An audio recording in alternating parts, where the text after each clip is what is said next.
You ever made a decision and then maybe a day later, a week later, you just think to yourself, what on earth was I thinking? Yeah, we've all been there. And that's exactly why today we're going to dive deep into Shane Parrish's fantastic book, Clear Thinking.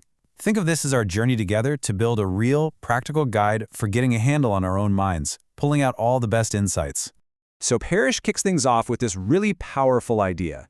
He says the biggest problem isn't what we don't know. No, the real issue is that we walk around completely convinced that we're thinking clearly, that we're being rational, when we're actually not. We're living under an illusion. And that illusion, well, that's the very first and probably the biggest hurdle we've got to get over. All right, so here's our game plan. First, we're going to look at the enemies of clarity. Then, we'll talk about how to escape that default path we all fall into. After that, we'll get into building your personal advantage, designing better systems, and finally, wrap it all up with how to think for the long term. Okay, let's jump right in with Section 1, the enemies of clarity. I mean, before we can even think about building good mental habits, we've got to get real about the forces that are constantly working against us, often completely behind the scenes. And what's so wild about these forces is just how normal they are. We're not talking about some supervillains here. This is just everyday stuff, you know? Incentives pulling you one way, your own ego trying to look good, the pressure to just fit in with everyone else. All these things are constantly and quietly nudging our decisions, every single day. Parrish actually has a brilliant name for all this. He calls it mental gravity. And that's such a perfect metaphor, right? Just like real gravity, it's this invisible, constant force that's always pulling on us. It doesn't mean you're not smart, it just means you're human. And if you're not paying attention, that mental gravity is always going to pull you towards the easy, predictable mistakes. And this leads to a really crucial idea in the book. Clear thinking isn't about cramming more information into your brain. It's not about learning more stuff. It's actually a subtractive process. It's about taking things away, removing the distortions, the ego, the biases, the knee-jerk emotional reactions, so that you can finally see things as they really are. All right, so now that we know what's distorting our thinking, we can start to do something about it. And that brings us to Section 2, escaping the default path. This is all about taking back the steering wheel of your life. So what is the default path? Well, it's basically the life that just kind of happens to you. You know the one. It's the career path your parents always wanted for you. It's a schedule that's run by your email inbox. It's making choices just because they're easy. And look, it's tempting, right? Because it's easy. But the cost, the hidden cost, is huge. You're basically giving up control. And to get off that path, we need to understand two different kinds of freedom. First, you've got freedom from. This is all about breaking free from your own internal stuff, the fear, the insecurity, those beliefs that hold you back. It's only after you get a handle on that you can access the second kind, freedom to. And that's the real goal, the power to consciously choose your own path on your own terms. Okay, so we've cleared away some of the junk. Now it's time to start building. This next part is all about creating what Parrish calls your personal advantage. And it's not about being some kind of genius. It's about something much more practical and, honestly, much more reliable. And this idea, which comes from the legendary investor Charlie Munger, is an absolute game changer. Think about it. We're always told to be brilliant, be innovative, be the next big thing. But the reality, most huge failures come from really simple, totally avoidable mistakes. So the real secret isn't winning, it's just consistently not losing.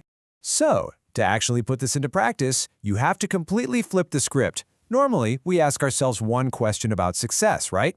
But there's a much, much more powerful question we should be asking instead. And that question is, how do I fail? Seriously.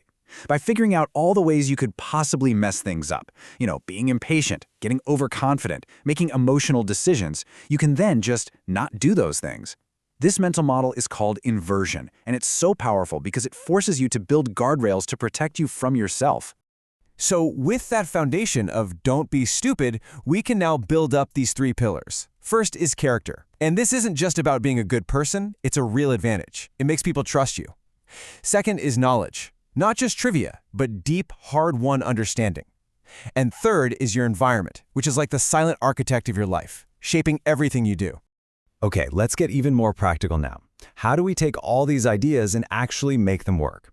Well, it's all about designing better systems for ourselves, and that starts with our single most valuable asset. And in the world we live in today, a world of constant notifications and distractions, this is just the honest truth. Your attention is the new currency. It's limited, it's easily broken, and it's the foundation for literally everything you want to do. Where your attention goes, your life goes. Simple as that. I mean, just let that sink in for a second. Your life becomes what you pay attention to. That's not just some cute little quote, it's a fundamental law. If your attention is always on social media and the news, well, your life becomes scattered and anxious. If you can focus it on your goals, your relationships, your life moves in that direction. So the real trick to protecting that precious attention is to stop trying to muscle through with willpower. Willpower always runs out. Instead, you design defaults.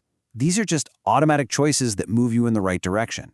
Think about things like automatically transferring money to savings or blocking out time in your calendar for deep work.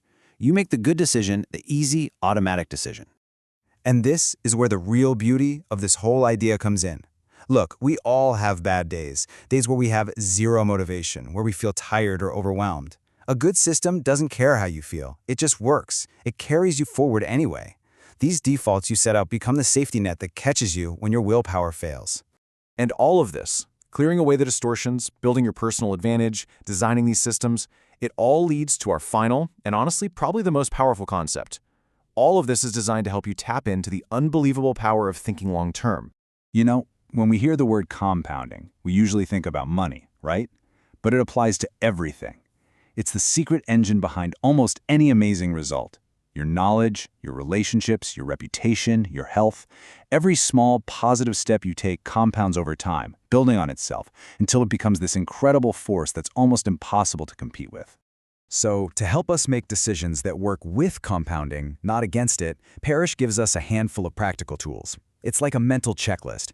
Before a big decision, ask yourself, is this a one-way door or can I reverse this? Then think about second-order effects. Okay, and then what happens? And my personal favorite is the regret minimization question. In 10 years, will I care about this? Using a framework like this helps you set yourself up to win, no matter what happens.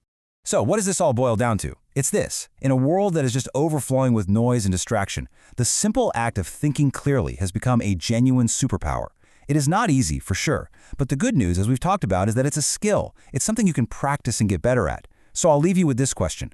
What's the very first distortion you're going to start working on removing?